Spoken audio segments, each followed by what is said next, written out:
You are listening to the Two and Out CFL podcast, a proud member of the Canadian Football Podcast Network. Grab some poutine and a double-double. It's time for the Two and Out CFL podcast. He's got it! Oh, baby! Every week, Travis Currah. That's Grey Cup me, which is a different person. And Brazilian Ty. Hunters are people too. Talk fantasy football, bring you the latest in CFL news, and sprinkle in a little bit of nonsense. Oh, nearly intercepted and it's over! Ready, set, hunt! Welcome to the East Division preview for the 2023 CFL season. I'm Travis Currah with Brazilian Ty. The East Division, we've got some great guests here. Josh Smith, Podskee to talk Hamilton Tiger Cats. We've got Jeannine of Mouchoir, a REDBLACKS podcast, to talk Ottawa, of course. Cliffy D of the Alouettes flight deck to preview Montreal. And we also have Will Gertler of the Argos Fan Cast to talk about the reigning Grey Cup champion, Toronto Argonauts. Defending. It's so hard not to go into the full Paul Heyman thing. I don't know how you didn't. When we bring that up. So we got a busy one here. I do want to ask you, you shared a graphic with our group chat recently. Oh, no. You've heard the debate, hot dogs, sandwich or not, but the graphic explains, like, if the bun's not cut all the way through, it's a taco. A taco. You can put pork in taco. You can have pulled pork tacos. Like, what are they called? Like carne asada or whatever. But does a taco need ground or shredded meat? You can have veggie tacos. I'm sure they've got some pulled jackfruit in there or something. Well, the shrimp is not pulled or shredded. You can have shrimp tacos. A hot dog might just be a taco. But then so is a sub. Well, I was going to say, if it's cut all the way through, then it's a sandwich. Okay. So Subway subs are tacos. So I'm like having a meatball taco. Yeah. That's ground beef. That's what you wanted. That was your rule. You don't make the rules. No, I just follow them. Barely. Hot dogs are tacos. And like we're not even. You can mention us on Twitter and bitch and moan. We are not responding to any of them about this subject. It is over. The point is moo. Like a cow's opinion. It's just moo. I love this. Moo. Let's get going with our East Division preview.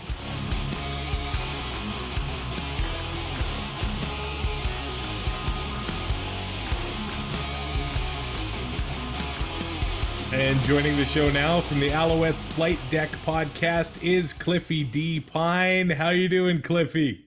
Doing great. Thanks for having me.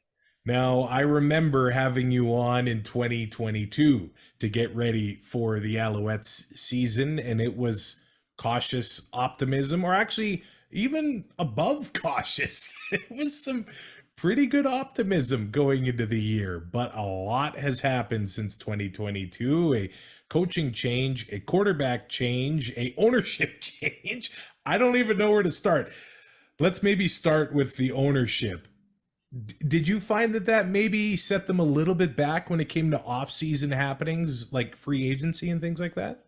Oh, it was a massive. I mean, first of all, let's not forget the Alouettes had lost their president, Mario Cecchini, because they did not want to renew his contract, which kind of hampered how Danny Machocha, the general manager, was going to be going after his free agents, because there was a lot of guys that were expected to come back to the Alouettes, guys like Trevor Harris, Eugene Lewis, Jake Wieneke, and so on. But because of all this instability, and there was no answers being given to, that was the worst part, was there was no sense of what's going on. Like there was like no one at the top to sort of make a decision, and Machocha was sitting there on his hands, unable to do anything because he didn't have the okay, because normally the president signs off on any free agency moves you make, and couldn't do anything. So when that free agent tampering period happened, a lot of the players, those are the players that I mentioned, decided, you know what, if you guys can't sort yourselves out, then I'm out of here. And that's pretty much what had happened was they went and negotiated deals to go elsewhere. So it was only the day before free agency started that the league had to step in and take the team back, reinstall Mario Cecchini as the president, if only to be able to get free agency going and get, some sort of traction going. But by that point, though, it was too late to keep the guys that they really wanted. And then they had to start looking, for a plan B. Wow. So if that didn't happen, like there's still talent with the Alouettes, obviously. If that didn't happen, like, do you see them, they would have been even further set back? It's hard to say, really. I mean, it's such a weird situation. I mean, you're back to now the league owning the team. So are they going to allow you to make the moves to keep players? Are they going to let you spend that money? Even though there's a salary cap and you're allocated a certain amount of money for players, are you going to be allowed to sign those players to the deals that you want? Or are you going to have to nickel and dime it? And that was the thing. There was just no clear answer to that until, unfortunately, well after the fact. By the time that the league had said, yes, you can do what you need to do to sign the players that you want, those players had pretty much committed to going elsewhere. So now you're left scrambling it almost. Now you got to figure out, okay, now what? Now what do we do? Because Trevor Harris has gone to Saskatchewan. Eugene Lewis is going to Edmonton. Jake Winicki is going to Saskatchewan. Darius Pickett's going to Toronto. Like, okay, well, yes, we still have some talent, but now we've got some big holes to fill. And how do we do that? So that really became the issue. And okay, now you've got the money. Now you can do it. You can sign who you want, but it's like, okay, who's out there now? Who would be a good fit for us? And that's where Danny Machocha really had to put his thinking cap on and really get to work with it. And I'll give him credit. I've always said the past couple of years, he's drafted extremely well.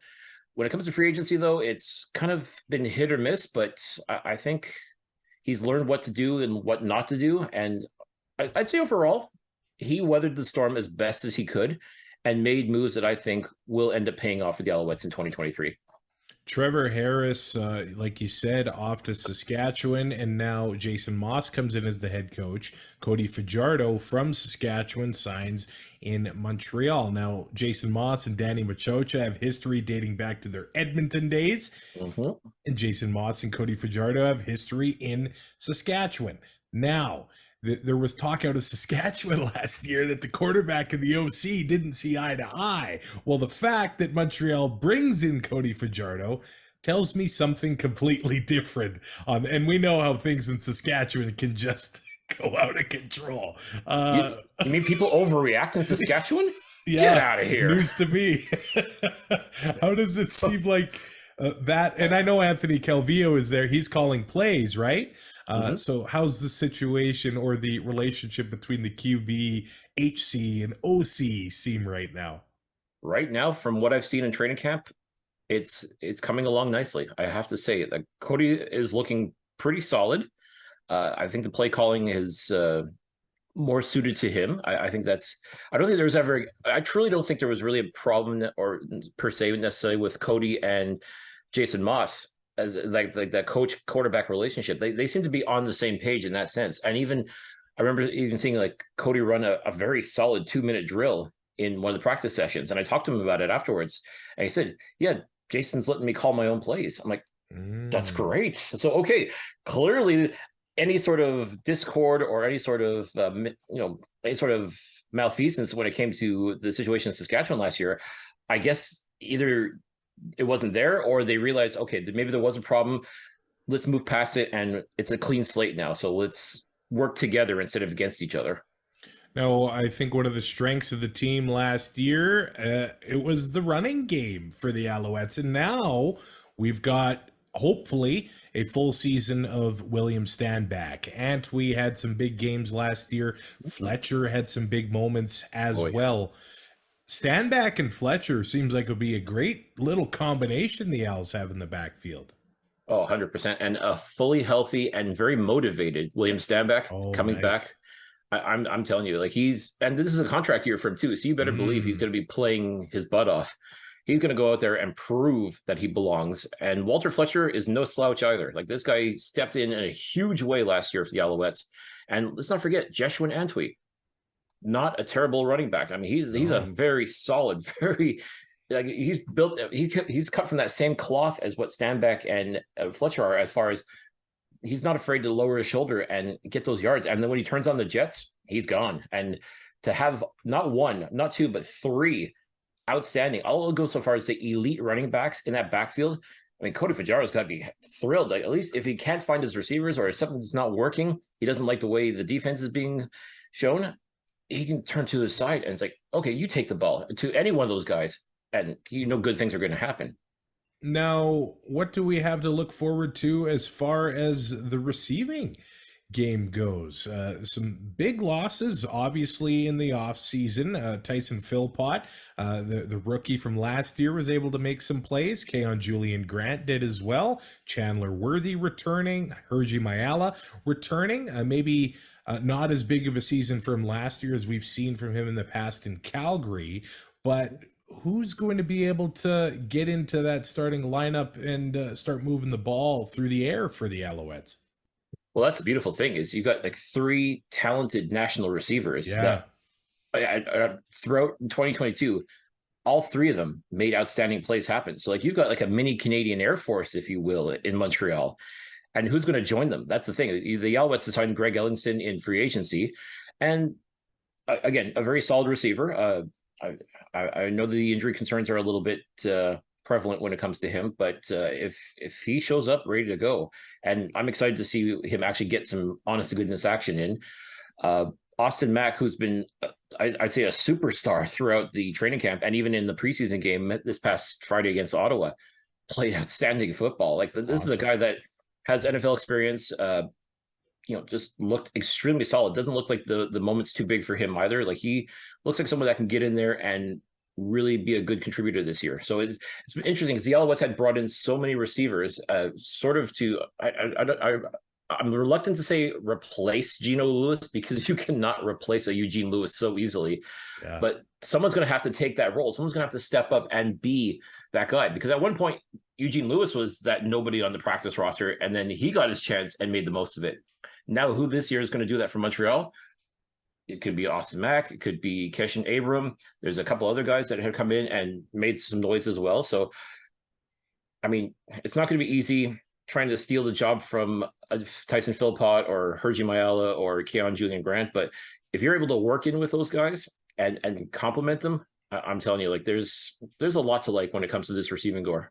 And the Alouettes on the offensive line, they do have some veteran names there that have some CFL experience. Jesse Gibbon is a young talent that fans think highly of. There's Justin Lawrence, Pierre-Olivier Lestage. There's some young, they're all under 30, all on the offensive line. So that seems like they've got some talent there. But I do want to ask you about the defense. It does seem like there's a lot of changes there. Are there some players that fans are going to get to know really quickly on the defensive side of the ball? If you don't know the names, Tyrell Richards, who was last year's first overall draft pick, man, he's coming to camp with a purpose. Like he was bitten by the injury bug last year.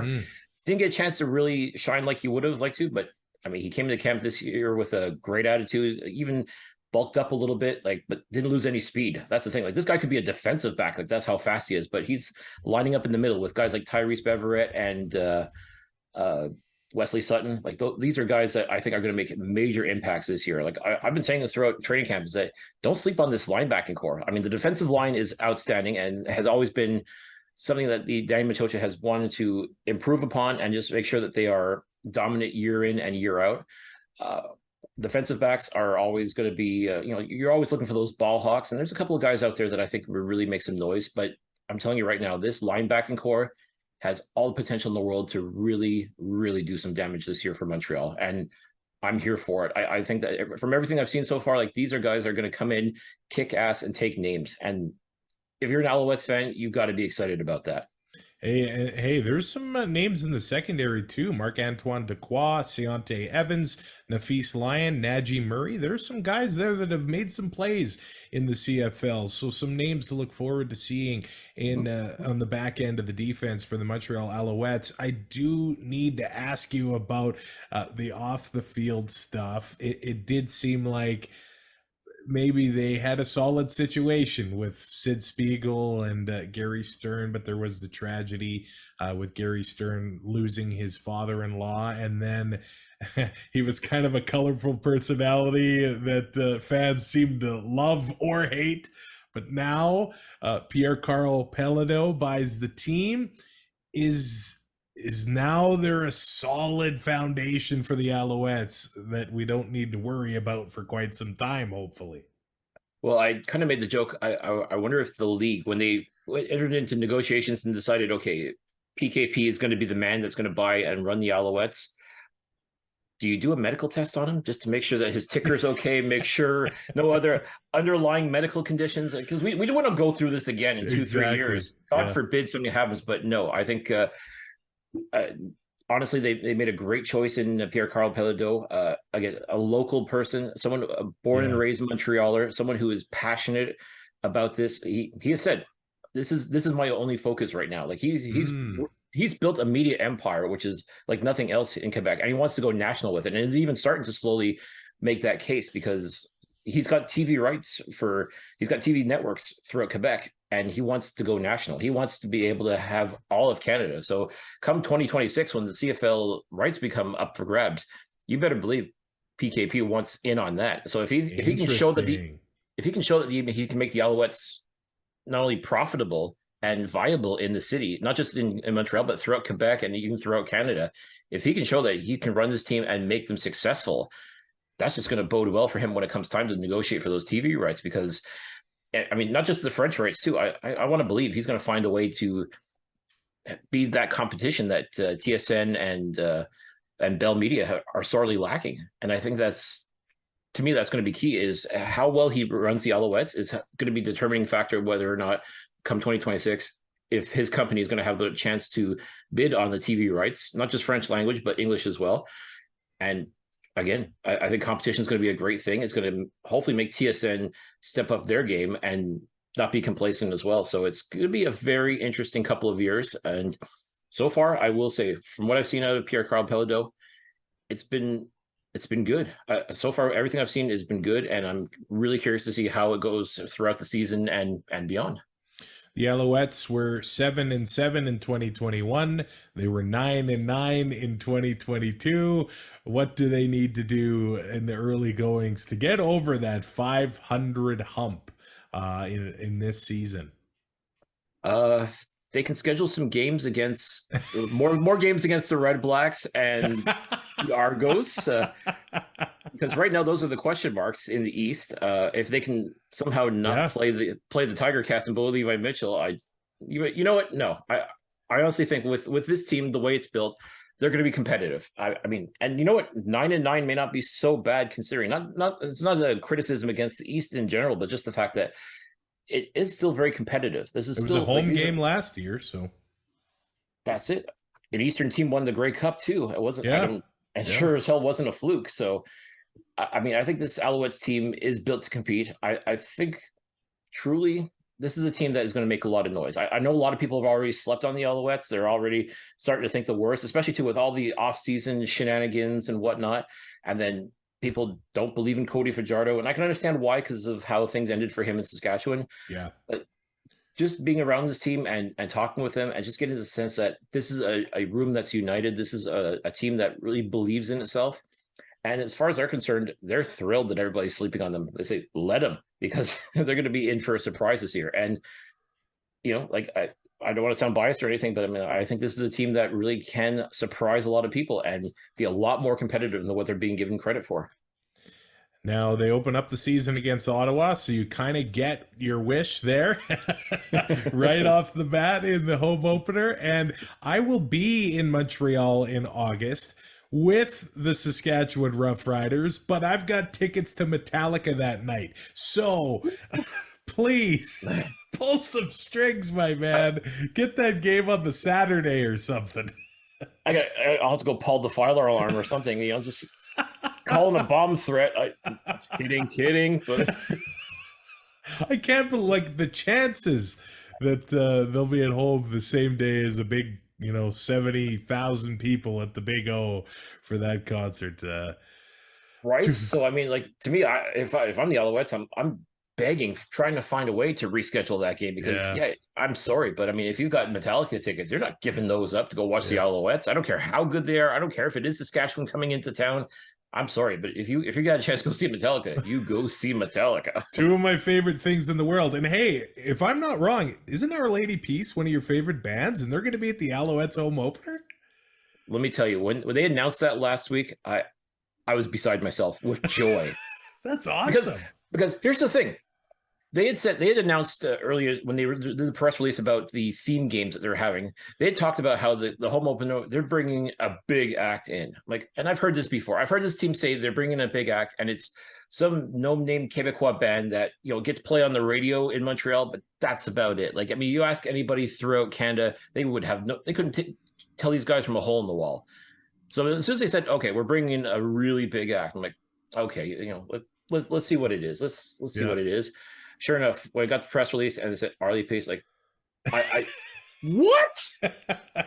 Holy cow! Like that's a big act. I'm sorry. Like I mean that's cool.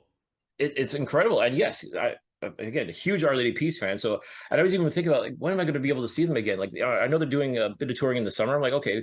And I think they're playing in Quebec in August, just outside of Quebec City. I'm like, I was thinking about maybe, do I want to go check out that show? And then sure enough, next time I see Our Lady Peace live will be at Percival Molson Stadium. That was not on the bingo card in 2023. Let me tell you. Between that and new ownership for Alouettes and new everything, like all the things that have been coming into place, like, you could have given me 1,000,000 to 1 odds for this, and I'd be like, nah, that's unrealistic, unbelievable, not a chance in hell. But my God, this has been already an off season to remember and a preseason to remember, and it just makes me think, okay, like, when this gets underway and this becomes really real, officially official, what's next? And my God, like if you weren't excited about this before as an Alouettes fan, you better be excited now, because this is beyond anybody's expectations, not just with Our Lady Peace, but just with everything else that's going on with the Alouettes. It's just, wow, this is like nothing else you have ever come to imagine. Like, you didn't see this in the Wettenhall era. You didn't see this with the Gary Stern era. I mean, PKP is pretty much pushing all his chips to the middle of the table and say, let's go. We're in. Let's do this. And I tell you what, if you're an Alouettes fan, you better be on board with this, because this is proof positive that they are ready to go. They are ready to do this, and they're ready to make it happen. So I'm truly, truly excited for this season to get underway. Cliffy D from the Alouettes Flight Deck podcast with co-host Tim Capper. Now, a couple months ago, you had Kevin Glenn on the show. It was a great off-season listen. I don't know if he was serious about a book coming out, but I do want to read that book that hopefully does get released. You're releasing weekly all season long? Yes, sir. We're live not live, but we are releasing every week, and we are even now getting into the live stream. Nice. We just decided, okay, we wanted to do this for training camp, was just kind of do a little live stream and just sharing our thoughts about what we saw in training camp thus far. And then after the game last Friday, we decided to jump on right away just to give like instant reaction to it. So, you know, we're still learning how to do this, but we figure, okay, that's where things are going right now, is we want to get the content out there, because content is king, as you know. Yep. We want to get the word out. We want to get people thinking, like, okay, when you start thinking about the Alouettes and you want to get the reaction, you want to come to the flight deck. You want to come and see what Tim and Cliff have to say. That, to me, is our goal, to make sure that everybody knows to tune in to us after every game, tune in every week. Like I said, we tend to drop our new episodes every Thursday just before the game. So we're excited to get things going. We want to ramp things up even more. And as I said, like the fact that we were able to talk to Kevin Glenn this year, to me, like, for most people, that would be a huge accomplishment. But like, no, that was big, and I'm thrilled that I was able to do it. But I want more. I want to see how far we can go with this. I want to take this to the next level and the next level and so on.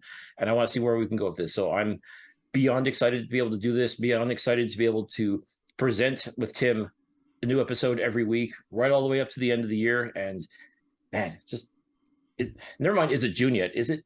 Well, I guess it would be June by the time we start seeing another game. So now you've got me jacked for the season. AlouettesFlightDeck.ca for more from Cliffy and Tim. Cliffy, thanks for coming on the show to talk Alouettes. Awesome. Thank you so much.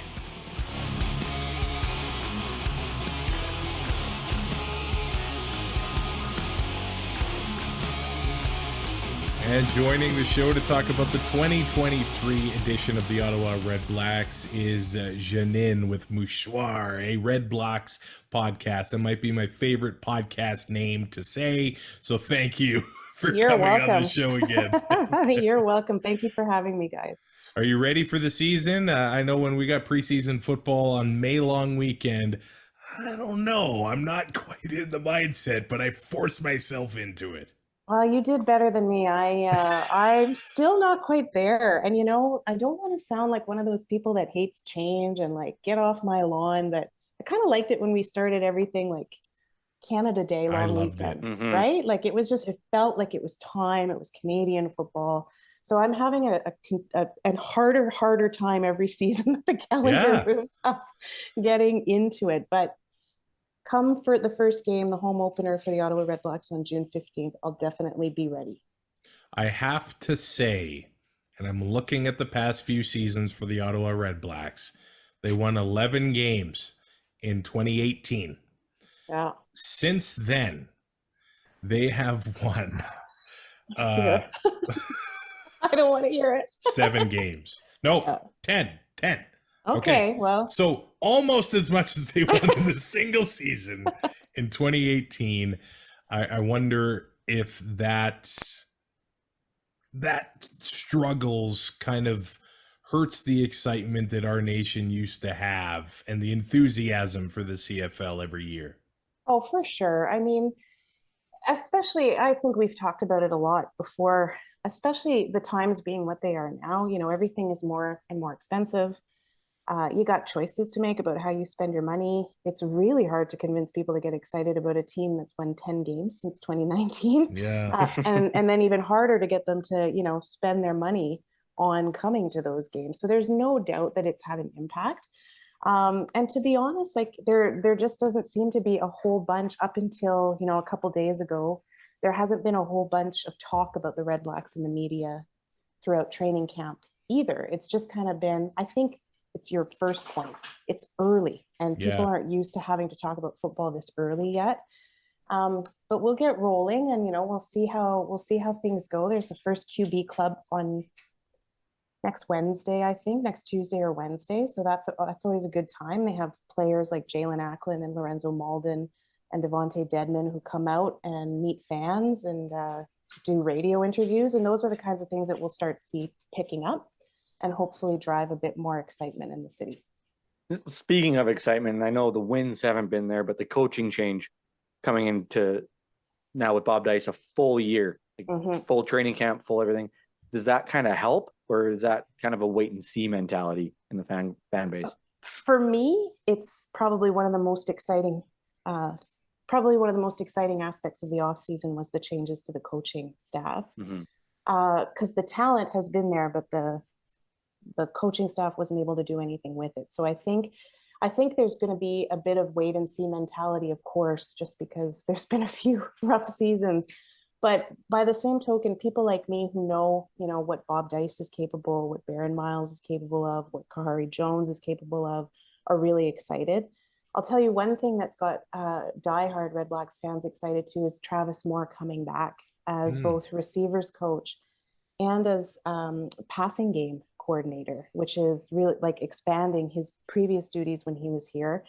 And that man did amazing things with REDBLACKS receivers. So to me, him and Kahari Jones as a combination on the offensive staff is really exciting for me. And I'm pretty keen to see what they're able to do. Last year, obviously a big part of the struggles was losing the starting quarterback, Jeremiah Masoli, and the incident that's been talked about ad nauseum in Saskatchewan since then. But clearly that injury has taken a toll and the recovery hasn't been easy. And I guess there was an infection that set things back for him.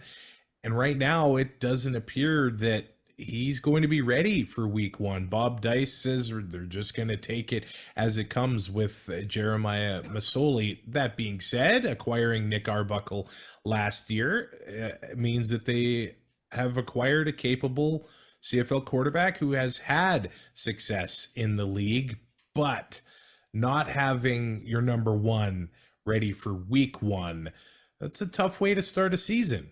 Yeah, it's a tough way to start a season because everybody, I think, has been really waiting for Mazzoli to be able to get back out there. It's not just the injury and the toll that the injury took on the team, but it was such a big blow to him personally. And you know, Yeah. he's a good guy. He's a community guy. He's out here a lot in the community. People want to see him back and able to play for sure. But he's the franchise player. Like the entire offense was not built around Nick Arbuckle. It was built around bringing in Jeremiah Mazzoli starting last year and then bringing in other key pieces. So it's hard to hear as a fan that he's not going to be able to start on week one. Look, I can't, you could go back and listen to Mouchoir podcast and you would know that I've not always been Nick Arbuckle's biggest fan. But he has I don't know a lot of them. Yeah, well, there you go. There you go. But he's starting to progress. Towards the end of last season, he was starting to move forward in the right direction after they swapped him out for Caleb Evans for a few games and then swapped him back in. So I do think the rough ride that he had last season is probably growth for him. And I do think that he's being groomed to be a heck of a solid backup quarterback, which is a better role for him than a starter. And if he can embrace that mentally, I think we're good to go. I think we're going to be good to go until Mazzoli can come back. Yeah, and I think personally for him, he's probably had a rough go in his career. The Calgary to Edmonton to being told you're not going to start in Edmonton to starting and then going to Ottawa, like it's just been a rough ride for him. But I think if he knows his role and he's able to have some consistency, I mean, Kahari Jones helping you, that is probably a positive for him. The bright spot in the Red Blacks last year, of course, Devontae Dedmon making his return, but Jalen Acklin having nearly 1,200 yards on the year. And it does seem they've been able to add a few pieces that are going to complement Jalen Acklin. Shaq Evans comes over from Saskatchewan after maybe a down year for people in Saskatchewan, but I get the sense that they want to get Dedmon involved more in the offense too. No doubt. That's a positive, I would think, to get him in there. Yeah, for sure. And I think they learned their lesson when all of us, and I don't just mean Red Blacks fans, like across the league, we're screaming, "What are you doing? Not putting him back into your offense? He's not just a special teams player. He's really special. He's far too special to just be a special teams player." So I do think that he's going to be a key centerpiece of the offense this year. And I know Shaq Evans had a rough season last year, but it was a rough season offensively for a lot of the riders. Yeah. And I think that's the Travis Moore connection to Shaq, right? Like I know he thinks really highly of Shaq Evans and bringing him over. I just have a feeling that they're in a different environment, and he's broken his finger, so he's going to be out for a few weeks. I don't know if you guys heard that, but he's going to be out for the first few weeks of the season. But once he gets back, I'm looking forward to seeing what he can do. The running game, does it appear like they're gonna be Canadian at that position? Ante Litre is now a Red Black. They've got Jackson Bennett and also the rookie Amilcar Polk. I hope I pronounced it correctly. It kind of seems, and I know Devontae Williams got into there, but the running game hasn't been a strength for the Red Blacks lately, and I'm sure that that's probably something they're focusing on going into the year. Yeah, for sure. And the preseason game, Devontae Williams had kind of the start, and I would say it wasn't. I mean, it's a preseason game, and it's the first time out on the field, so I don't put a lot of stock into that. But he wasn't the strongest running back out there. Jackson Bennett and Anton Milanovic-Litre were also saw a lot of time. So I do think we're going to see, gone are the days of having just one guy take on the whole game. So I do think you're going to see Canadians rotating in for sure. And if Jackson or Ante can make a name for themselves, like there's no reason why they can't be the starting running back for the Red Blacks. They have the potential for sure. We've seen particularly what Milanovic-Litre can do because he's had a bit more time in the league and a bit more time at the position. He's a fun guy to watch. He's a super fun guy to watch. Like he's a tank, and that's what we've not had since the first iteration of William Powell. When William Powell was here the first time, he was an absolute beast, and he was a tank, and you couldn't bring him down. That wasn't what we were seeing out of him last season when he came back. And so they've been playing a bit of musical chairs, but I'm hoping with this little combination, they'll sort that out, and we'll see some fun play this year. So with Masoli going down, you mentioned the offense. On the defense, you still have guys like Javon Santos Knox. You have Carriel Brooks, Sherrod Baltimore, Money Hunter in the secondary, Abdul Kane. Is there the most outstanding defensive player? Lorenzo. Yeah. Sorry. Is there something that this defense is missing, or like is there something they need to do this year other than just playing better? Like obviously last year you can kind of just, it's one of those, it's like a really bad game where you just throw the tape out, but it was the whole season. Right? Yeah. I'm trying not to remember it, Ty. I'm trying not to remember. I have my ways. Well, look behind me. I have mine too. Yeah. I like you said, like with the coaching and everything, I would assume the defense is going to change, but do you see somebody stepping in and maybe taking that next step other than the players that are kind of like your solidified starters and veterans? Yeah, no, that's a great question, because it'll be interesting because the defense, the Mike Benavides defense was very much a bend, don't break kind of a defense.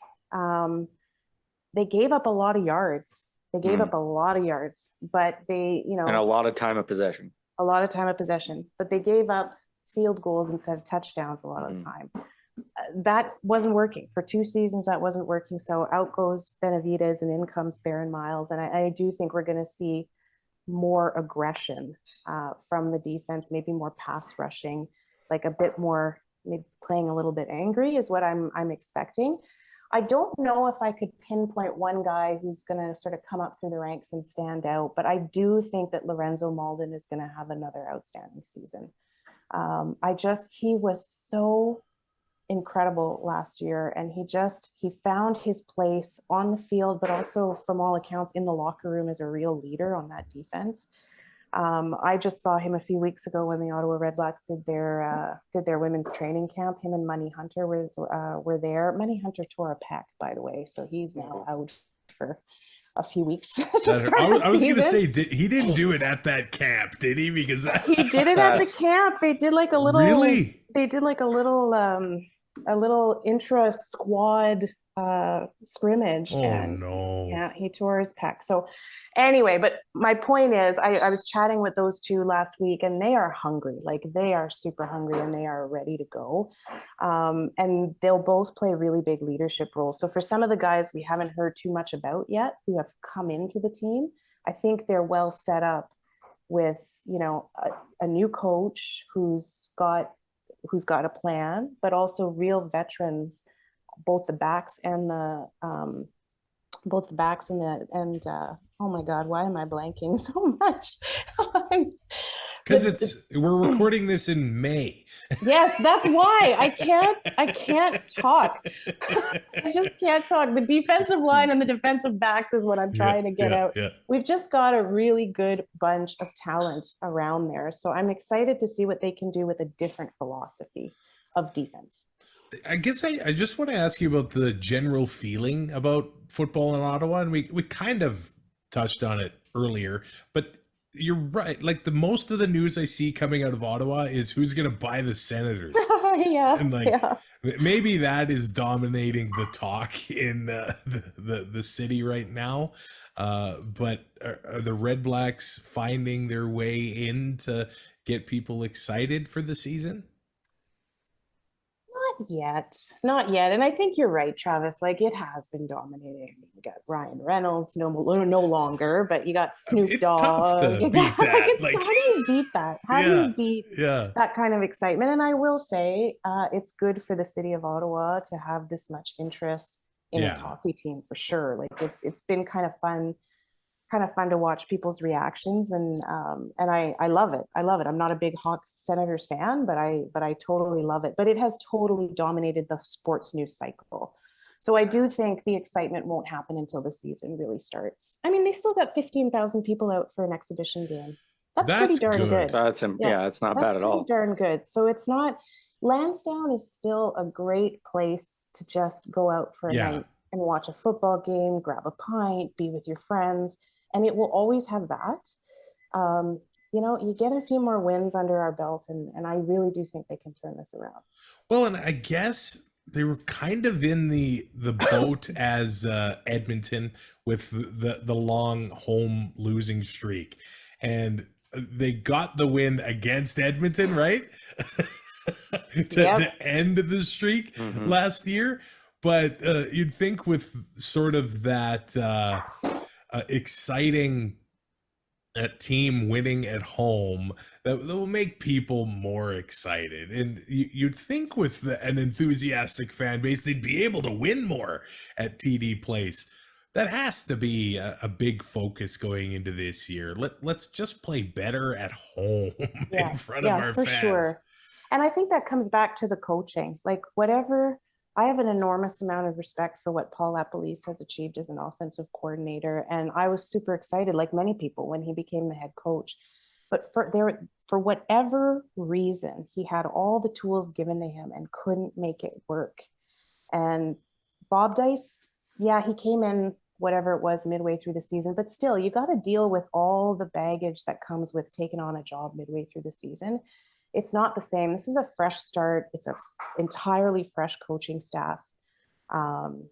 It's an opportunity to like get rid of those ghosts. And if there's a coaching staff that can do it, I really think we have one of the best in the league right now with who we have.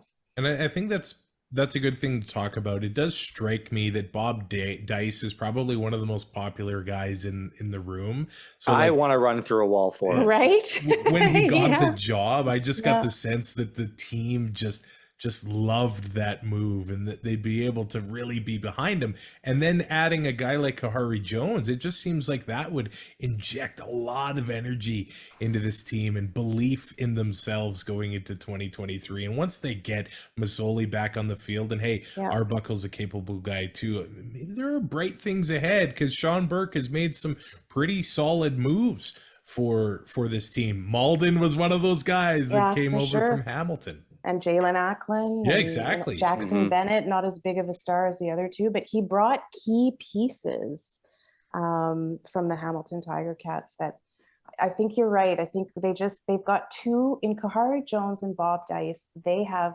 two coaches who would also run through walls for them. Exactly.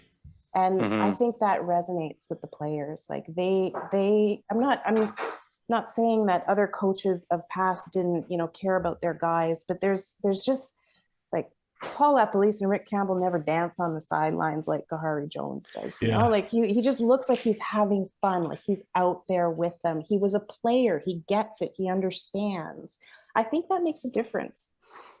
Oh, and I actually look at the offensive line. Drew Desjardins. Is exciting. He's only 26.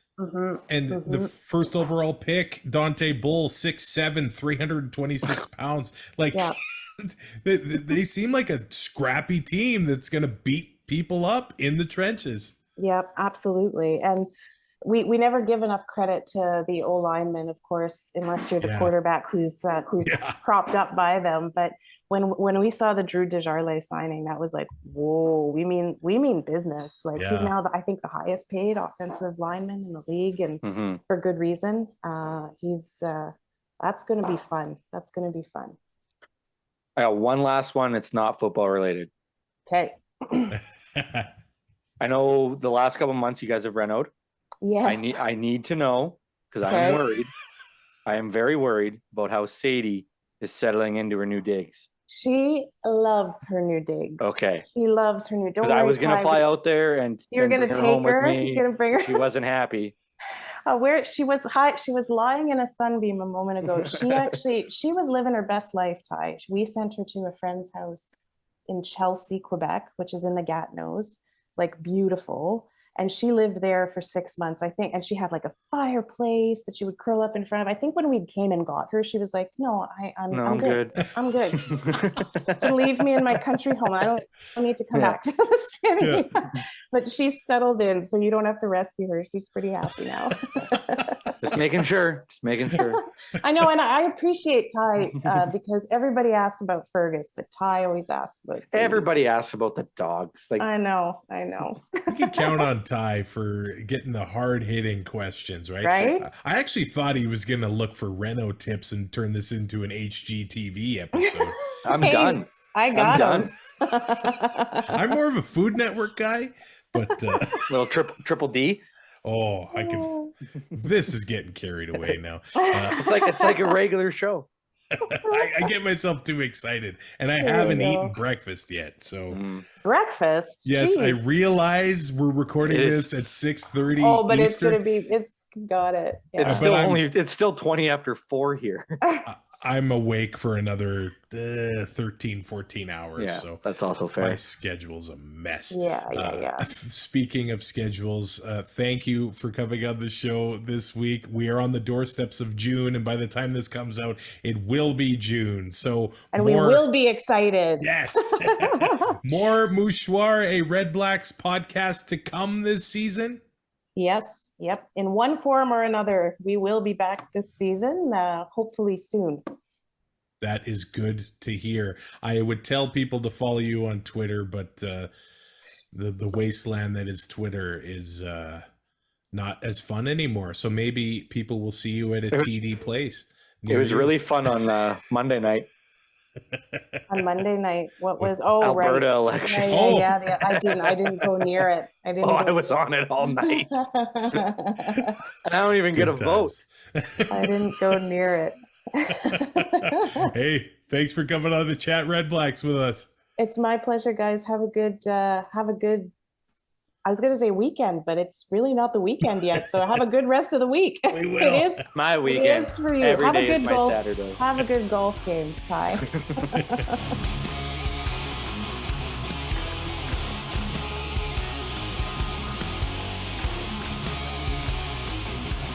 And joining the show now from 3downnation.com and the Podskee Wee Wee podcast, it is Josh Smith to talk the 2023 Hamilton Tiger Cats. How are you doing, man? Couldn't be better. There's nowhere else I'd rather be on a night like tonight than talking football with you, buddy. Okay. I don't want to get too far ahead of myself. You know better than anyone, it's been since 1999 since the Grey Cup has been in the hammer, won by the Tiger Cats. I have to say, if Grey Cups were handed out in the off season, it would probably go to the Tiger Cats. We know there's a long season ahead, but it just feels like destiny. And I know you're probably not going to want to accept that, and you're going to take it as it comes. But how are you feeling as the season gets underway right away? Well, I mean, I thought we were friends and you come in right away with the 1999 stuff. But no. I mean, it is what it is. Everyone knows that it's been almost a quarter of a century since this team has hoisted the Grey Cup. You look at the moves the team made in the offseason, and obviously around the city with the fan base, expectations are high. You don't go and grab a future Hall of Famer like Bo Levi Mitchell and expect, they'll go 10-8 and maybe they'll make some noise in the playoffs. No, everyone knows, and the players and the coaching staff and the front office all know this as well. It's essentially Grey Cup or bust. A couple years ago, Grey Cup was here. The Ticats are in that game, rematch with the Bombers. They performed much better than they did the previous Grey Cup, where they were the heavy favorites going in, but they still came out on the losing end. Getting the cup here, hosting it a second time in 3 years. Yeah, there is a little bit of a feeling of destiny with this team, but we all know that destiny can be short-lived, right? Like there's a lot of reason for optimism, but at the same time, if you're a Ticats fan, you know that most of the people who are fans now, like older fans can maybe remember the dynasty days of the 60s, but most fans now are pretty starved for championship attention. you kind of know coming with the territory of being a Ticats fan. It's almost like being a Chicago Cubs fan, which I am also as well. You just know that at some point this team's going to rip your heart out. But that still has not stopped all the fans that, like, training camp's been going on. I've been down in McMaster watching this team pretty much every day. They're getting some good turnouts. Fans have come up to me almost to a person. Is this the year? Is this the year? Is this the year? It does certainly feel like this is the year. But like you said, there's a long season left to play. But let's get to the real games first before we start crowning anyone champions, is what I'm going to say. 8-10 last year. The season started with 4 consecutive losses, but then it ended with 4 consecutive wins. The starting quarterback, Dane Evans, is now on the West Coast in BC. You mentioned Bo Levi Mitchell coming in. It feels like we could be here all day talking about the changes just from last offseason, but highlight some of the big additions to the Ticats roster coming into the season. Well, you're right about we could spend hours talking about the change they made. 12 of the 24 offensive and defensive starters that started the game, the East semifinal against the Alouettes, are no longer on this team. Wow. You mentioned Bo. I'm sure if we can get into Bo specifically later, but just some of the other ones, because I think Bo has obviously, for obvious reasons, taken the headlines as the biggest acquisition. But they bring in a guy like Jameer Thurman, a teammate of Mitchell's in Calgary, who I think is somewhat of an underrated middle linebacker. He is replacing a very productive one in Jovan Santos Knox, but I think that losing Santos Knox had a lot of tackles last year, but I don't necessarily know if he was an impact player, whereas Jameer Thurman, if you look at his numbers, can create some turnovers, and that was kind of an issue with this team a year ago. One of the reasons they got off to such a poor start, you mentioned the 0-4 start. After Labor Day, they were 3-9 and dead in the water, and then they go on a run to end the year to make the playoffs, but ultimately fall in the semifinal of the Alouettes. That's a big addition. Duke Williams is a massive addition. I know you're a Riders fan, and his tenure in Saskatchewan wasn't exactly what you would have hoped it would have been. But from what I've seen from him in training camp, if he was a problem with the Riders, he's done a complete 180. His teammates love him. He's out there making plays. It's not the Duke that I had heard about from previous stops. Even going back to his time in Edmonton and Buffalo, I'd heard and going back to his college team, he was kicked off his college team. You think, okay, and we saw some things publicly last year, knucklehead behavior, I like to call it, to be kind. Doesn't look like that's the case with what I've seen from him here. So that could be a big addition to the team. And I think James Butler, I know that a lot of people, and I don't want to call anyone out, but a lot of people question why the Ticats would spend big money to bring in a running back when they don't necessarily run the football. But Butler's a dynamic weapon. He's a guy that can not just run the football, but he also is great in the blocking game, and he's an exceptional pass catcher out of the backfield. He'll be a great safety valve for Bo. I just think that let's give these guys, Butler in particular, from all the criticism that he's taken, let's see what the team's going to do with him before we start killing him for bringing him in.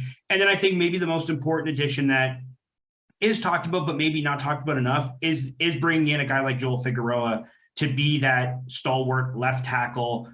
Bo's only going to be as good as his offensive line takes him, and Hamilton has had a revolving door at left tackle seemingly for a decade now.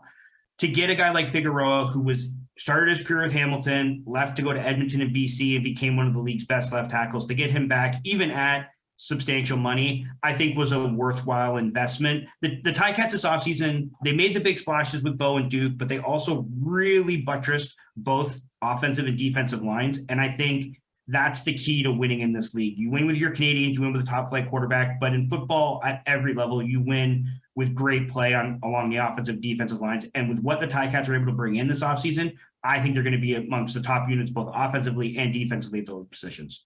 Up until last year, it kind of seemed like, last year Dane was given the keys to the team, but the few years before that, it was a 1A, 1B situation. And I know Masoli had some injury problems as well, so they were forced to switch quarterbacks going back to those days. But now you have an undisputed franchise quarterback in Bo Levi Mitchell. There's really no debate there, though there was some debate last year, maybe regarding Bo's health.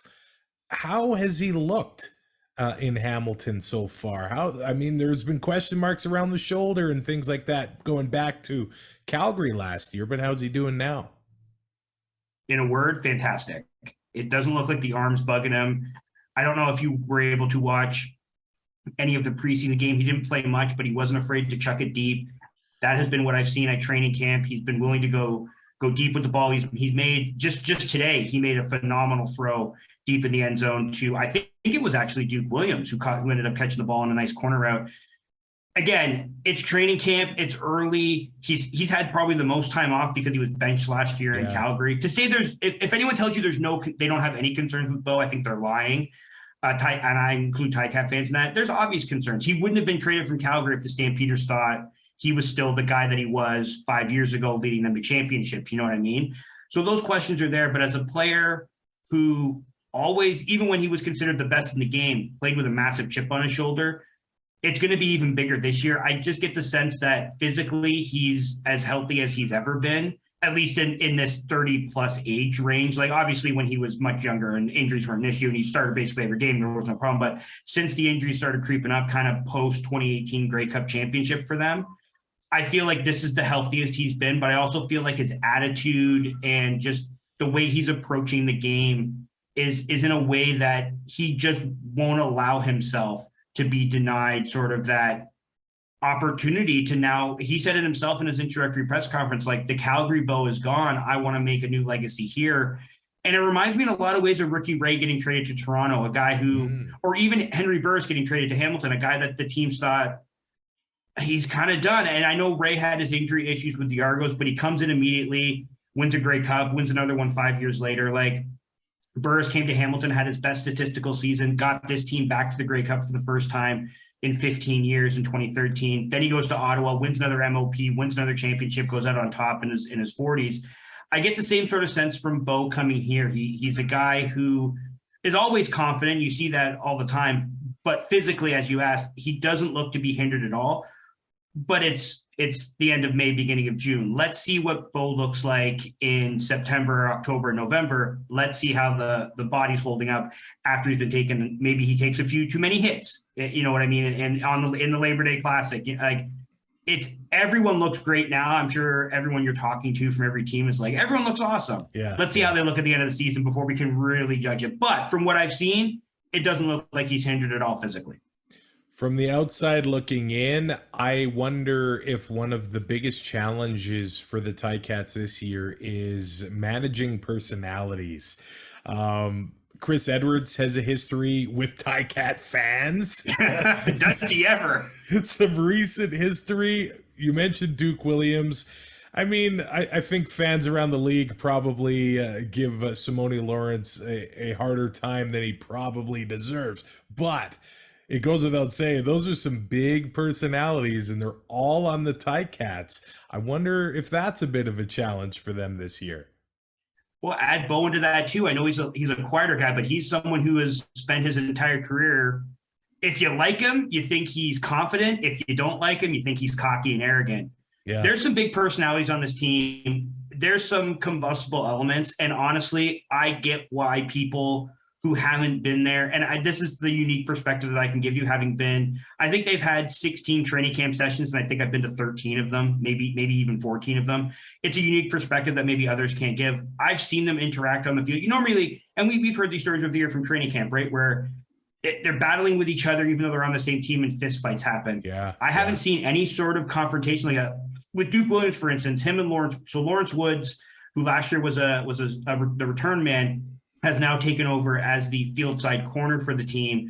And him and Duke have been going back and forth with each other, like trash talking one another, but they're laughing as they're doing it. Simone just today had an incredible interception of Bo Levi Mitchell. And I won't cuss on your show, but he came back, and after the interception, he was coming back and telling everyone on the offense they can go F themselves.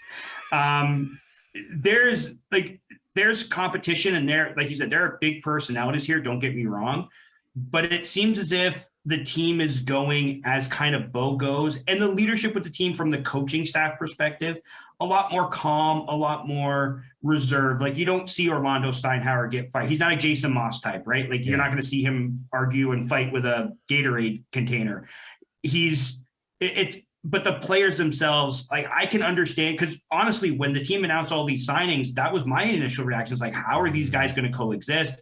How are these are all alpha guys who are going to want to lead, but you can only have so many leaders at the same time. But having seen it firsthand and not really seen that, and I've been to a ton of Ticat training camps over the years, not as many as I've been able to get to this year, but throughout the years, I've seen enough where you go there and there's the offensive defensive linemen at some point will end up throwing hands. A couple of years ago, Delvin Breaux and Jalen Acklin got into it on like the second day of camp. I haven't seen any of that. I haven't really seen any, even like verbal altercations between players, including those guys you talk about. Like, it's actually been kind of surprising that doesn't happen, because you normally see that stuff simply because they're hitting each other all the time. And at some point, a guy rolls up on one guy the wrong way, or, an accident happens and you've been doing it for 2.5 weeks and tempers flare. Haven't seen that, haven't really seen any of that stuff, but I completely understand your question. And I completely understand why people outside of the Ticats bubble will continue to wonder if that will bubble over into something else. Because again, it's May, it's June, everyone's undefeated, they're back playing football, everything's great. I am curious to see how those guys react when, let's say, they go on a 3-game losing streak in August. Like, what happens then? That'll be the test of whether these guys have assimilated themselves into the quote-unquote Ticats culture, or if they start to become the players we've seen in previous instances. The Chris Edwards thing, though, is interesting because I don't think his thing is with teammates. His is more with the fact that he fist fought some fans. Exactly. That's going to be an interesting thing. That's going to be an interesting thing to me to see how he's sort of received. But I think, honestly, over the year, Chad Owens was public enemy number one. Yeah. He came to Hamilton and was cheered. Like, Ticats guys have gone to Toronto and been cheered. The moves back and forth happen. Like, the first time Chris Edwards takes an interception to the house, all will be forgiven. You know what I mean? And at the end of the day, if this team, regardless of the makeup, regardless of where these guys came from, ultimately win a championship, they'll be minted for life as legends. So, I mean, right now it's like, and when the signing happened, I was like, oh, that's going to be awkward. But as soon as Chris Edwards makes a big play in a game, especially if he does so against Toronto, like they play the Argos week 2 in Toronto, I'm sure there's going to be a ton of Ticat fans there. As soon as something like that happens, it's not going to matter. Everyone's going to be, oh, he's a Ticat now. Forget what happened in the past. What kind of pressure would somebody like Orlando Steinauer or the rest of the front office be feeling in a season like this? I won't go so far as to say it's they either win the championship, get to the Grey Cup, or else they're all gone. But if this team underachieves in the same manner they did last year, because let's remember, going into last season, they're the 2-time defending East champs. They went 15-3 in the 2019 season. They go 8-6 in the shortened COVID year, but they had twice made the Grey Cup. They brought back a whole lot of guys from that 2019, 2021 teams in 2022. You mentioned they made Dane the guy. The vibes around the team and amongst people thinking, oh, this is the year they suffered those defeats, but they're going to be able to get over the hump. And then they start slowly, and they did pick it up at the end of the year, but it just wasn't enough to get them over the hump again. That team drastically underachieved to where if we go back and look at season previews from all the podcasts, all the CFL things, I'm sure a ton of people were thinking the Ticats were getting back to the cup, and then they don't even win a playoff game. Yeah.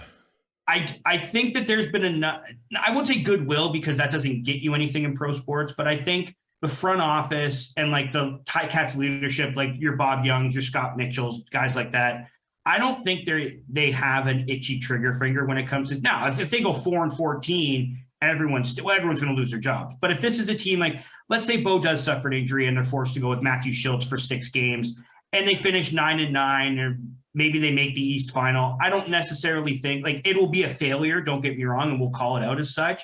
I don't think the front office of the team will look at the coaching staff and go, you can't do it. There'll be reasons for it. Now, if everyone stays healthy and they go 8-10 again, maybe it would be time to make a change, because if you make all these changes, you bring in all these big name guys and you don't get better. Well, we've turned over half the roster. The only other thing is the coaching staff. I don't necessarily see that happening. I think this team has the potential to finish with potentially the best record in the CFL this year. I just think the talent is there. It's all about staying healthy, and especially with number 19. But Look, I don't know if it was your show or another show I went on in 2017, and someone was asked, well, what's Ken Austin's future like? And I said, oh, he's perfectly fine. And then halfway through the season, he got canned. So I don't have the greatest track record of pulling these things, of knowing what I'm talking about here. But at least from what I gather, unless this thing completely falls off a cliff, I don't really think anyone is in jeopardy of losing their jobs. Before we go, I just want to talk about the defense a little bit here. We saw the departures of Micah Johnson. He's back to Saskatchewan, but still, Jagara Davis comes in, and now they've got Casey Sales at tackle. So still one of the most formidable tackle tandems in the league, with Dylan Wynn and Casey Sales and Jameer Thurman coming in. Jamal Roll is gone. Is there an area on the defense, or maybe anywhere on the team, that may be an area of concern for you going into the year? Yeah, if there was, it's been allayed a little bit over camp and the first preseason game, but the biggest question mark for this team, you mentioned Jamal Roll, is his old position at boundary corner. It's the only spot really that's been an open competition. I thought the field side corner would be as well, but Lawrence Woods has locked that down since day one. He's been the starter with the A group since day one of camp, started the first preseason game. I imagine he'll start the second preseason game as well. But at a boundary corner, they've really gone with it's kind of a two-man battle between Will Sunderland, who was with the team for a bit last year, played in one game, didn't really do a whole heck of a lot, and a newcomer by the name of Kenneth George Jr.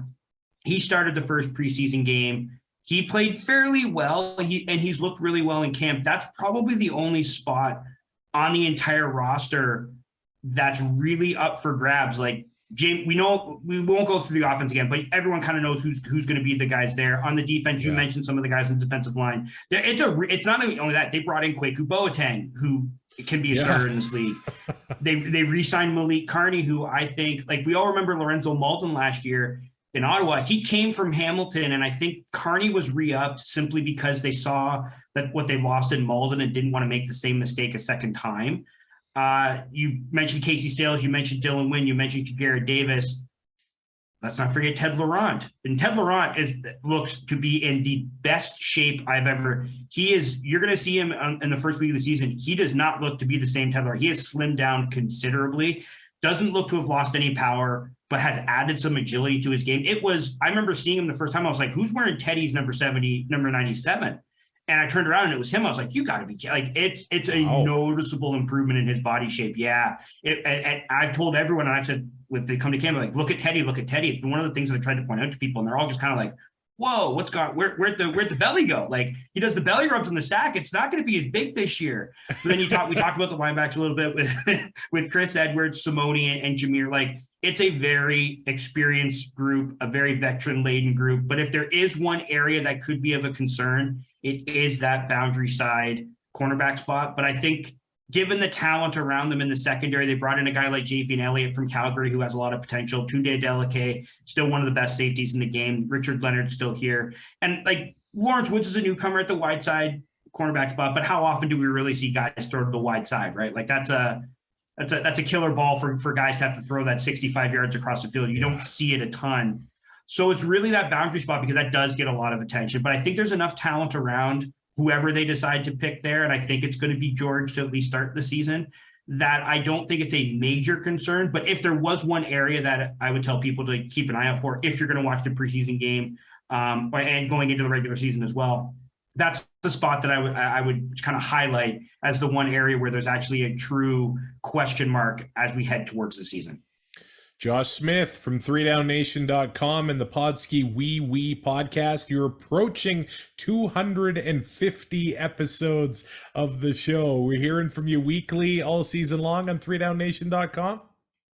Sure will. I can't believe 250. Like, I remember when we started the show back in 2015, it was like, man, if we get a year out of this and people actually care, that'll be great. And then now we're going on 250 episodes. We've been doing it now almost a decade. And I think like all of our shows kind of sprung up around the same time, right? Like, it was that 2015 sort of springtime. It's like, I think you guys started that year. We did. I know Andrew and those guys in Edmonton started that year. I think the Piffles guys didn't come very far behind. It just seemed like that was the year that all the CFL podcasts kind of exploded. So it almost feels like we're this like tight knit group that all came of age at the same time. It's just crazy to think that it's been that long. But yeah, you'll hear from us on the show every week. I'll be doing post-game reports on 3 Down Nation on the Ticats games, like Twitter. You'll see comments all the time. So I'm not hard to find if you want to find my stuff. Yeah, people like me talking about retirement already, but I guess talking to my pals in the podcast community kind of fired me up again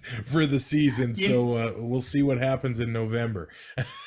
Yeah, honestly, it's the same thing. It's like every year when like Mike and I don't really have a conversation, but it's always like, we're gonna keep going. You get to the end of the season, you're just like, I'm burnt out. And then you're in the off season, free agency. Oh, you get perked up. Oh, the draft, you get a little perked up. Oh, maybe they make a big move. Like this off season, the Ticats make the big trade to get Bo. It's like, oh, that perked you up a little bit. Then you hit the downslope again, but then the season starts and you're good. And then you get about mid-season, you're just like, oh, can this, like, even if it's going well, you're like, oh my God, another week. Like, it just feels like it never ends. And then you get to the end of the season. And like I said, you're happy that the season's over. Like before we recorded, I told you like, oh, the season's over. It's nice to get a break, but then it's like The Godfather, right? Like you think you're out and they pull you right back in. So you say now that maybe there won't be another season, but I'll believe it when I hear it. Yeah, me too, honestly. Well, thanks for coming on the show, Josh. We'll see you in the Hammer for the 110th Grey Cup. Awesome. Always great to be on. Anytime you want me, just put out the bat signal. I'll be here for you, pal.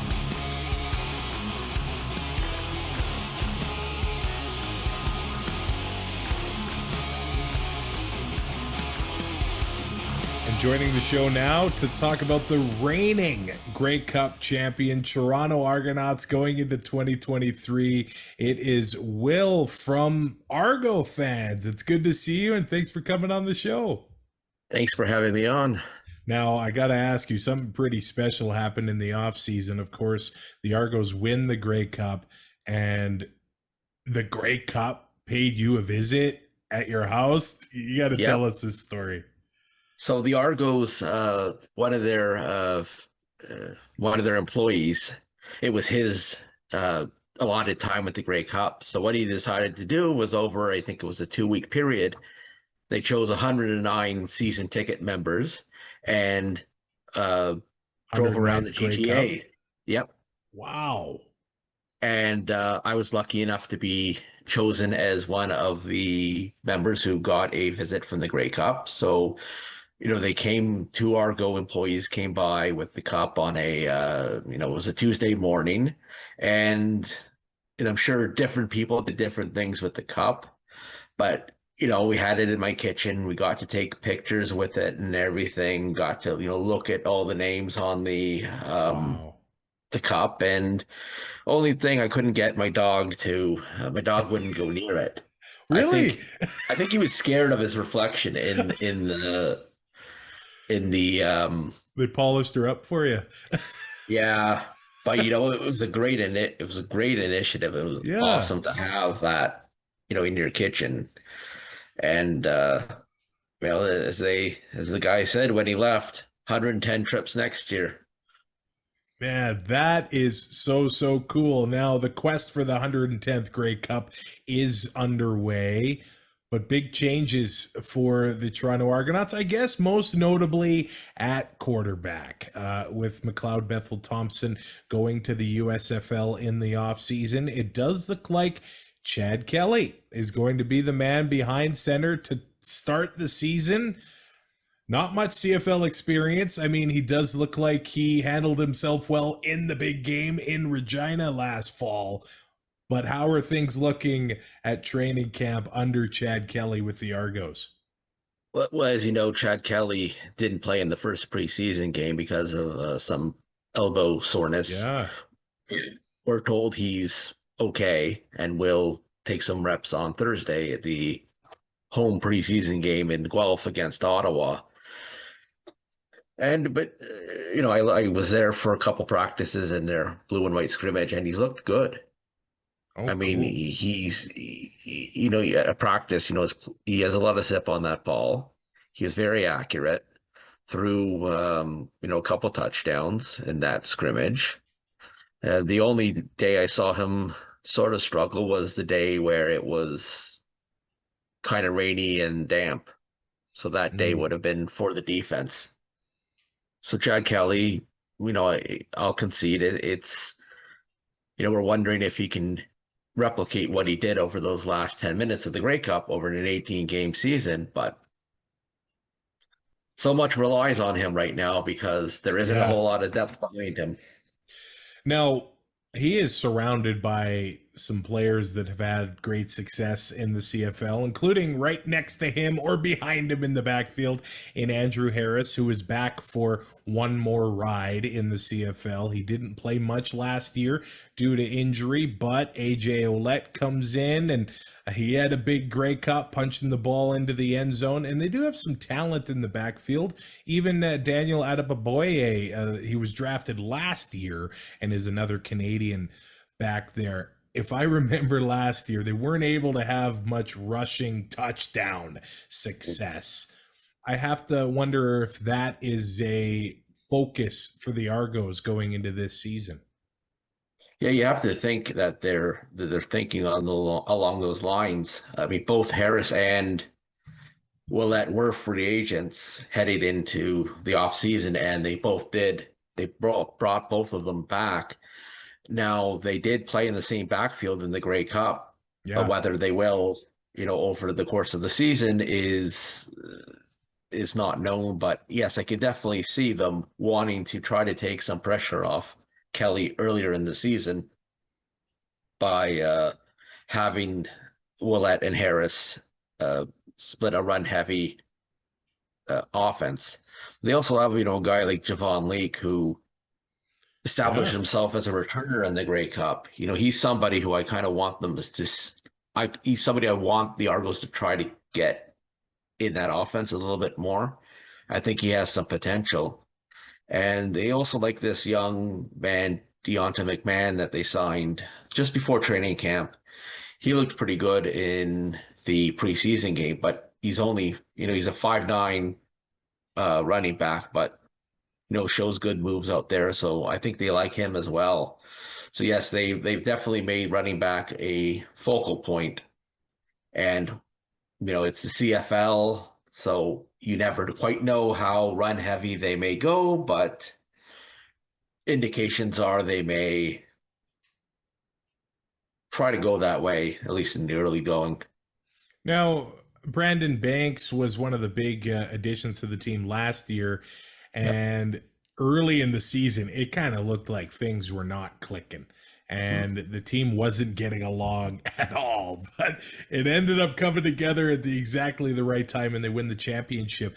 Now, he's not there anymore, but there is some CFL veteran talent in the receiving corps, namely Curly Gittens Jr. He's only 25 years old, so his best days could still be ahead of him in the CFL. What are some other receivers we should be looking forward to seeing more of in 2023?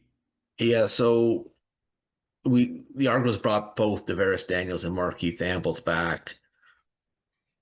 I'm not sure at this point if either of those guys are 1,000-yard receivers. They seem to have hit a ceiling at around 800, 900 yards. Some of the other names, Cam Phillips, who was a starting receiver for most of last year, got hurt, and he showed some flashes here and there and had a good Grey Cup game, actually. I think he led the team in receiving. He's somebody I'd like to see take sort of that next step as an American receiver. And the fifth guy in that receiving corps is actually an interesting... There is a bit of a battle for that going on. They may go Canadian with Dejan Brissett and Tommy Neal, alternate those guys in there, or they have, so I'm going to butcher his name. I know I can't remember his first name, but Coxie. Oh yeah, DeMonte Coxie. Yeah. He played a little bit, got hurt unfortunately, but he also looked pretty good in limited action. And there were a few guys at the game on Saturday, BJ Bird or Ray J. Johnson, who caught a couple touchdown passes, albeit against Hamilton's depth guys. So those guys could be factors heading into the season as well. Now, last year, I think as the season came on, and especially in the Grey Cup, that front on the defense was all over Zach Collaros and all over the Bombers, and they can be all over teams, period, throughout the year. It seems like a fierce front. The signing of Rimolade coming over from Calgary, Sean Oakman remaining there, Robbie Smith had a roller coaster of a fourth quarter in the Grey Cup, and I just look at the linebackers with Enoch Mwamba staying and playing more with the Argos. Winton McMahon still there, and the trade for Jordan Williams over from BC.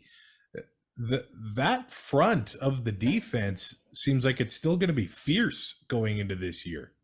Oh yeah, it should be. I mean, don't forget Dwayne Hendricks on that defensive line. Him and Oakman form a pretty good duo in the middle, and they could also throw, Canadian Sam Achiampong at you as well. Yeah, and Robbie Smith, I hope they really give him the opportunity to take that next step with, Ormalade, hopefully commanding so much attention on the other side. Smith will have the opportunity to get to the quarterback more.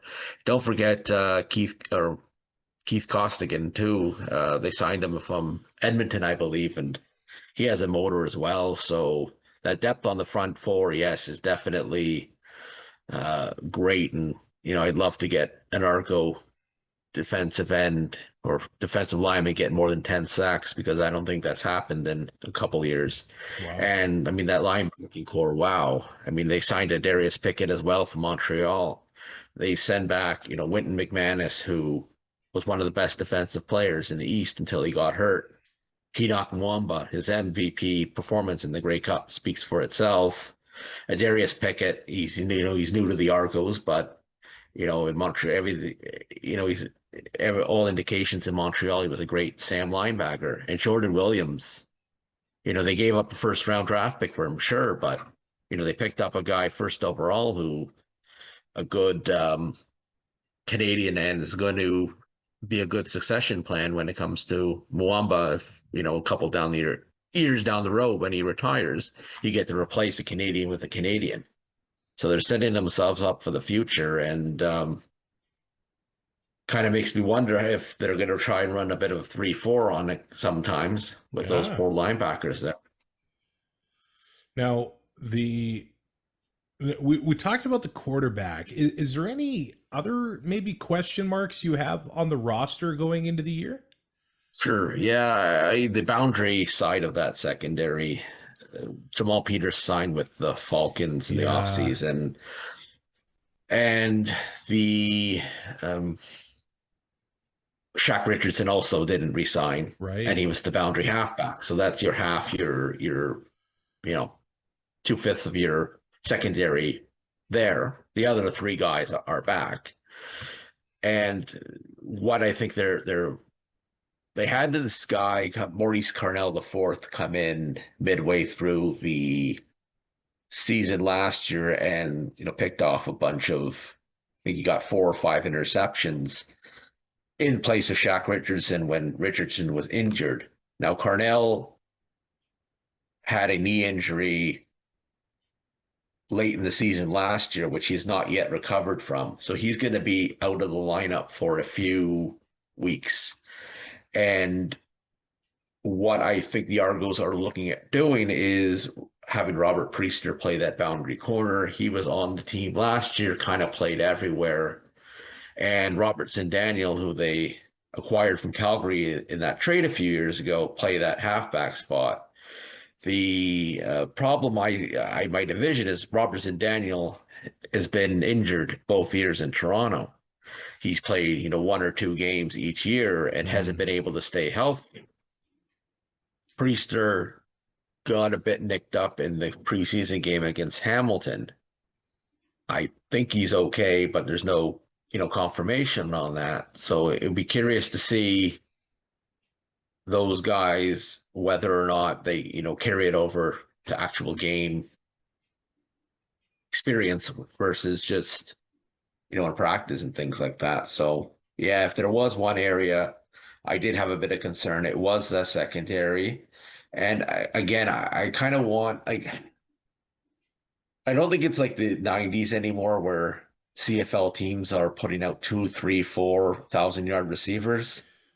It's not quite there anymore, but I would like one of those Americans to get above that 1,000 mark with Curley. Right. Yeah. That would be big for the offense, big for Chad Kelly, obviously, to have that success with the offense. I do need to ask you the 150th anniversary of the Argos this year. They've unveiled new uniforms. They look pretty slick. What's the energy of the Argos fan base and the atmosphere around the team going into the season? I mean, after a championship, that always helps, but you need to sustain that, right? And so this feels like 2 years in a row, first in the East. It does feel like a big year for the Argos to, establish some consistency. Oh, it is a big year. I mean, one of the things they can do in Toronto, if MLSE is not going to spend on the marketing side of things, is try and win and see if that doesn't increase attendance at all. The response to the jerseys has been pretty positive. I like I had a few trepidations at first, but the Argos put out a tweet last week as well, sort of explaining the various features of it, which I think really helped to, put me on side. And when I saw them on Saturday, they looked great. And the 150th, I mean, I was fortunate to be at a press conference last Friday where they detailed all of this, and they're going to add Damon Allen and Daryl Mitchell to the all-time Argo banner.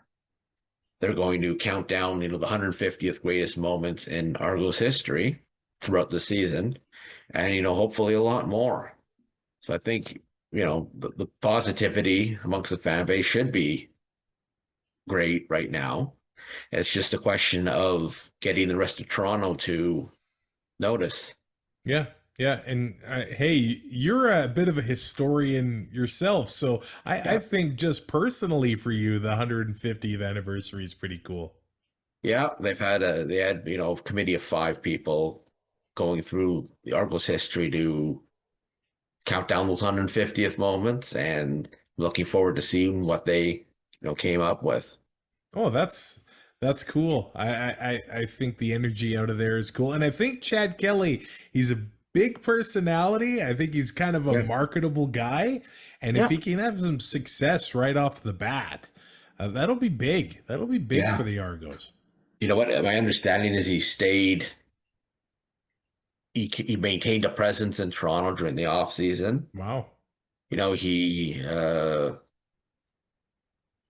on Saturday when he didn't play, he was still trying to fire up the players, when they were down in the first half there. And I think that they're really, he did some work with the MLSE Launchpad, which was one of their, charitable endeavors last year. So they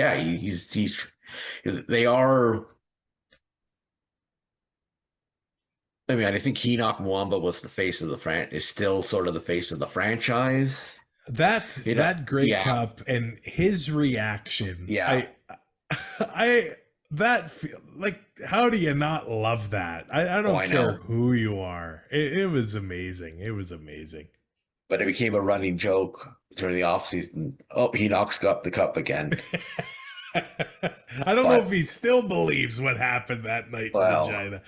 but still, you know what? Chad Kelly's not far behind in there. It was Enoch, AJ, and Chad Kelly who were pictured with the new uniforms. Right. So that tells you right there. That's awesome. Yeah. Will is from the Argos Fan Cast. Are you remaining with new episodes all season long? Yep. So now that the season, the off season is over, we're back to weekly shows. So we usually record on Tuesday nights with the show being released, a few days later. And, we recap the game we do a good, bad, and the ugly of the game before, look at some league news, do our fantasy picks, which we're all terrible at. I think everyone is. I just can't. Since it used to be like a couple years ago, they changed it. I think it was like sort of a more TSN thing. It was, and then it became a league thing. I used to be much better at the TSN version of it. I was always like in the top, like near the top on TSN. And now I don't know what it is. I just can't. Like you'd think, and I'm not disparaging the CFL. In 9 teams, you'd be able to figure out who's going to get the ball every week.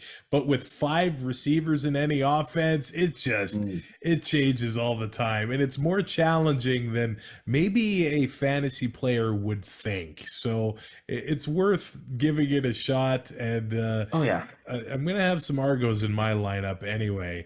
Currently Gittins Jr., though, he gets expensive really fast. So he does. We'll have to find somebody else to pick from the Argos. And the only knock on Curly fantasy-wise is I don't think he got as many touchdowns, catch the ball as some of the other guys. But what you sacrifice there is the yardage. Markeith Ambles led the team in receiving touchdowns last year, but 700, 800 yards. Yeah. But that's also, as we said, touched on earlier, you're not seeing 3 or 4 guys a team get 1,000 yards receiving anymore. Quarterbacks aren't throwing for 5,000 yards as much anymore. So it's I guess it's a bit of adjustment for all of us playing CFL fantasy.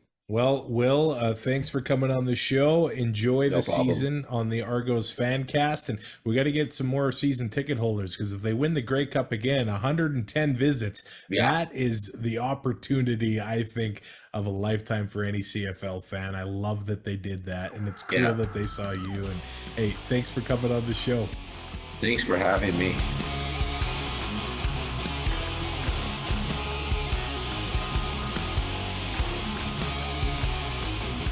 Thank you to our guests for coming on the show this week to talk about the East Division.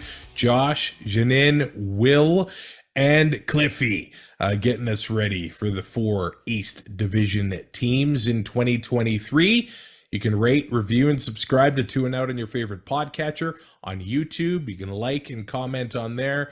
And take a drink, the Patreon as well, where on our touchdown tier, you will get episodes earlier than anyone else because you deserve it. Don't you ever forget that. Nobody who listens to any of these episodes deserves much. We'll be back soon. Well, I should preface that. My mom does listen, so all she's getting is a disappointment. Again. We'll be back with the West Division preview to get you ready for that side of the CFL as well. Travis Currah, Brazilian Ty, we'll talk to you soon on Two and Out. Thanks for listening. Find more great shows like this at CF Pod Network on Twitter.